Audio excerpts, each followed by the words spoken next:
Hello folks, today we are reviewing the 2005 Nissan Xterra. Yes, the Xterra. This is a 2005. This particular body style started in 2005 and it went all the way through 2015. 2015 was the last year of the Xterra. Now the Xterra had a great history. It did very, very well for Nissan. Not real sure why they're not producing it anymore, but it was a good platform for a truck for Nissan. And Nissan doesn't have a lot of trucks these days. They still have the Frontier with their Pathfinder, and there's a couple other ones that all just kind of seem to just meld over to just a generic looking vehicle to look like every other car. And the nice thing about the Xterra is it doesn't look like every other car. Now this Xterra, I've had this for a while, and I really like the Xterra. It drives very well, and it doesn't drive like a really, a serious truck, but it does drive truck-like, and it still has nice handling, has nice power. So the Xterra has a 4-liter V6, and it has a good horsepower. I think it's about 260, and it does very well. It has some pretty good torque to it. It drives very well, handles well on the freeway, and it corners very well. Now on this particular car, I do have BFG All Terrain tires. Holy smokes, what a great tire. And going off-road is definitely the tire to use. It's not a mudder, but it will get through mud pretty well, as long as you don't get into too thick of things. But for all-around, all-terrain tire, just like advertised, it does very well. Now this particular Xterra is the SE model. It's a 4-wheel drive, but it doesn't have the locking rear. It's not the off-road version.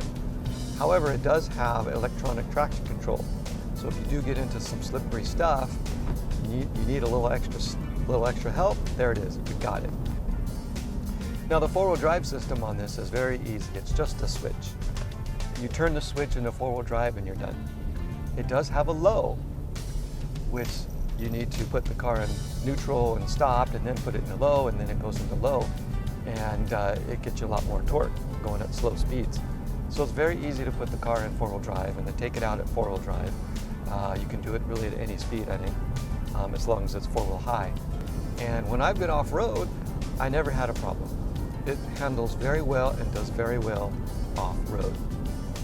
I think it handles pretty well like a Jeep. Now I think a Jeep, of course, will take you to the next level, depending on what you want to do with it. And you can take this, you can raise it, put bigger tires. You can see all over the internet where they have clubs and such where they really make these things very off-road worthy, and they do very well. But even a stock Xterra does very well. I would suggest, though, however, to put some good all-terrains or off-road kind of tires on it, because it'll just take you that much further. I mean, street tires is really what it comes with. And they're a little more aggressive for the off-road version, but if it's just a standard 4-wheel drive, you want to make sure you got some good tread on there. If that's what you want to do with it. They do have 2-wheel drive versions that, they're just like a SUV, and it drives great around town. It's not an oversized car, but it handles well like a big car as well. And in that sense, it's very good. It's very good.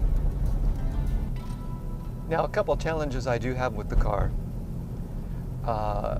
Nissan, there was issues with the transmission, and a lot of folks are probably aware of it, but the transmission, or the radiator, leaked into the transmission. They had lines that go inside the transmission to cool it, and those lines were defective, and because of that, the fluid would get into the transmission and flood it, whatever, and just destroy it. And so under the table, there was a warranty that Nissan never really told anybody about, but if you brought your car to the dealer and say, hey, what's going on? If you happen to be there under 80,000 miles, they'll replace it. So that happened to me, but what they didn't tell me was they replaced it with the same defective parts. So After a few more miles, 40, 50,000 miles, it happened again. But now it's not under warranty, and now Nissan, they didn't want anything to do with me at that point. So I ended up paying for the rebuild myself. However, all they had to do was tell me that there was a problem with the parts, and then if you continually get the car inspected, they can tell pretty quick when it's going to happen, and they can help not let it happen again. But they didn't bother to tell me. Even after I asked them, I said, "Now, did you replace the parts with parts that are going to work, not the same defective parts?" And they said, "Yeah." So as far as I was told, it was all good to go, but it wasn't, and that wasn't fun at all. But the transmission shop that I did take it to, they're very aware of this problem, and they do what's called a bypass. They bypass the radiator so that the radiator won't be able to leak in the transmission anymore, even if the lines aren't defective. And so that was good, and hey, it's got a good transmission now. It's funny how manufacturers will help, and then they don't help, even after it's their fault. In this case, it was.